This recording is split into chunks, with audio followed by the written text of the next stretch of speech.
First Energy operates 20 power plants in the Northeast United States that produce nearly 70 million megawatt hours of electricity each year for over 4 million residential, commercial, and industrial customers.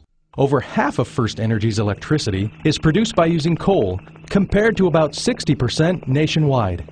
Let's see how electricity is generated from coal by taking a virtual tour of a coal-fired power plant, similar to those operated by First Energy. This plant has 3 generating units that produce more than 2,000 megawatts of electricity. At full capacity, this one power plant can produce enough electricity to supply the needs of 1.5 million homes and businesses. Generating electricity requires a fuel source. At this plant, the fuel source is coal, which arrives mainly by a barge but also by rail and truck. Each barge delivers 1,500 tons of coal, enough to keep the plant running for a couple of hours. The plant uses about 21,000 tons of coal each day, so over 1 million tons of coal is stockpiled next to the plant. A device called a stacker reclaimer scoops coal onto a quarter-mile long conveyor that can transport up to 900 tons of coal into the plant each hour.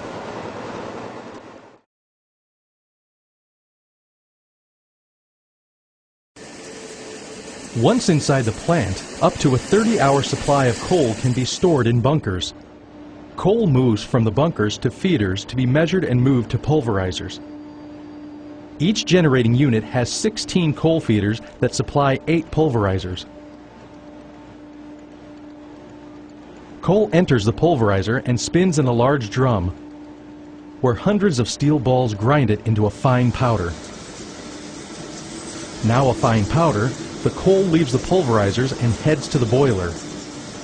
About 335 tons of coal can be pulverized per hour.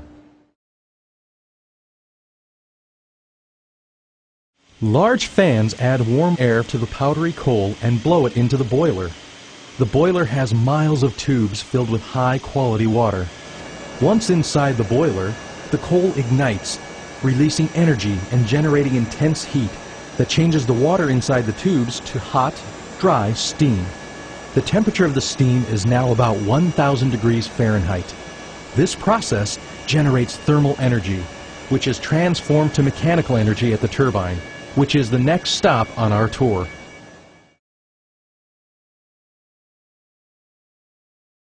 High-pressure steam, now 1,000 degrees Fahrenheit at 3,500 pounds per square inch, is piped from the boiler to the first in a series of turbines.